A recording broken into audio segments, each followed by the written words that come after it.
These side rails come separate from your windshield. They're stuffed in the styrofoam. The windshield glass is already mounted in the frame, so it's pretty much like you see it, except the two side rails are not attached. The two side rails don't have any holes in them yet. There's no holes in there, right? Right. There's two companies that manufacture these windshields, and depending on who has a good supply of them will depend on which vendor you get. In the whole world, there's two companies that make this windshield frame.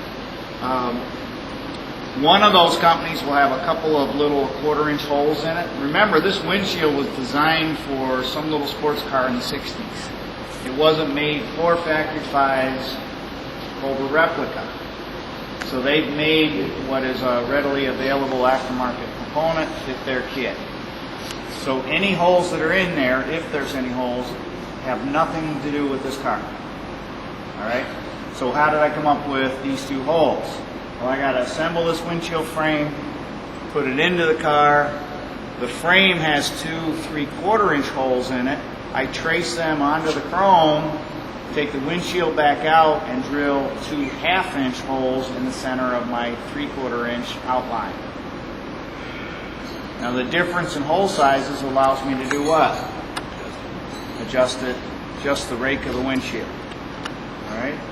Now the sequence that Factory 5 sends you through is they have you attach these side rails. Excuse me, let me back up. You take the side rails out of the packaging, you measure up 2 inches, and cut it off 90 degrees on both of them. Okay. These are too long. They're actually only too long for the passenger side. Is there a reason that one's at 87 degrees? Yeah, and that one's... Pay no attention to the angles that are on these two rails. These were cut originally for the original Mark I that we got 4 years ago, and they had different instructions for doing it at that time. So these haven't been cut yet. This is a solid piece of chrome out to here. You're going to measure up 2 inches, cut it off at 90 degrees. Is that in the directions? Yes. Okay. Except they tell you 1.5 inches. Okay. So your extra 1/2 inch is purely for weight savings, right? It is. They increase the ETs. Yep. Yeah. But one car's faster. Once we cut off the 2 inches, we're going to go ahead and attempt to attach this. Now, here's where the potential problem comes in. First of all, what are these screws made out of? What do you think? Brass. These are chrome-plated brass. So they're very, very, very, very soft. What is this made out of? Chrome-plated brass. Chrome-plated brass. What is this little threaded strip that I'm going to screw the screws into made out of? Chrome-plated brass in it. Gene, can you see that little strip in there? What does that look like to you? That's Color of it? It's brass. It's not chrome-plated, but it is brass. Brass screw into brass. How many threads do I have there, Gene? 2. There's about 1 3/4 threads in that little strip of metal. And that's holding your windshield? That's holding your windshield at 110 miles an hour. Only drives it at 110. Move to a spec racer. You bought 4 screws. The holding part is not the part I'm worried about. It's that I'm worried about cross-threading this. And you don't just call up Factory 5 and say, oh, send me another strip of metal. For $650, they'll send you another windshield frame. I mean, it's one of those, this isn't a bunch of sub-assemblies that you can buy. You buy all of it or none of it. Wow. With the possible exception of the glass itself. Okay. The other problem comes into play, assuming you don't cross-thread these, and we've been very, very fortunate, I'll probably ruin it on the last day here. This is the original windshield that we started with. And I haven't stripped any of them out yet. So you're not going to ask one of us to do this, are you? Nope. No, when my own partner, with my big hammer partner that teaches with me full time, John, when it came time to put the windshield on, hey Nick, he says, nah, I don't want anything to do with it. So I put his windshield on for him. Okay, it's not an accident that I chose this tool. Why, Paul? Yeah, small. And it's 2 fingers, guys. I'm going to snug that in till it stops. And then I want to see if it's still loose. Because what can happen here, and this is where the real danger comes in, is the screw can be too long. Well, you just tighten it down then, right? If you over tighten it, it will push on the brass frame and dimple it and hit the edge of the tempered glass, and then it'll go. If I do this, if I snug it with 2 fingers, and then I check to see if it'll rattle. If it doesn't rattle, that screw is good. I'm going to back it up about a quarter turn. This is the rattle I'm talking about. You're welcome to feel that. Assuming I had snugged the screw and it still did this, then I'd know that the screw was too long. If the screw is too long, then I have to shorten the screw. Okay, here's an example of one that hasn't been shortened and one that has. See the difference in the end of the screw?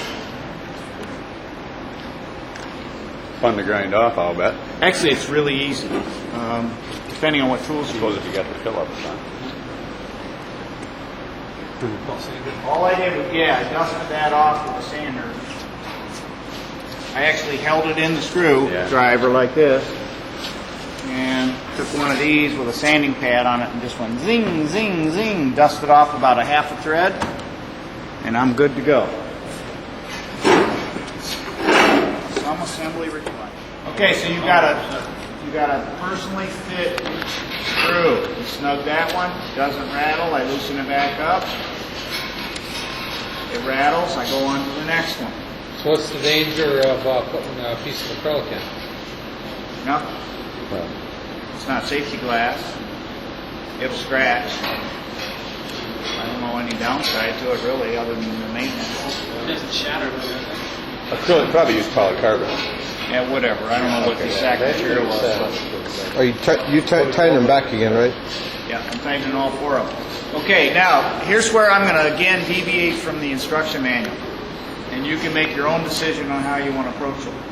Factor 5, as you go through this routine where you fit these side ribs, you cut it off, fit it, put it in the car, mark the holes, back out of the car, take the side rail back off. You got to keep track of which screw went in which hole. Short one. Drill the hole, reattach it to the windshield, and then back in the car. Now, every time you go to reattach this, you run the risk of stripping the threads, cracking the windshield, etc.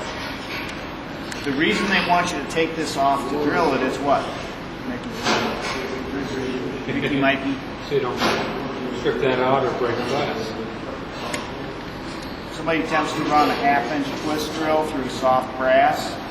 Bite. Oh my gosh. But if you use one of those unibits, starts at an 1/8, ends at a 1/2, you can push it through, you don't have to take it off that second time. Drill an 1/8-inch pilot, run the unibit through there, you're done. So you can put it on, my point is, you can put this on one time. And when you get all the screws adjusted, take some of that purple Loctite. That's the weakest of the Loctite. So you put one little drop on it, so those don't rattle loose when you're riding down the road. And they will, because you can't tighten them very much, right? Purple Loctite. Questions? Okay, the holes aren't here yet. Figment of your imagination. So let's go look at how we're going to decide where the holes go.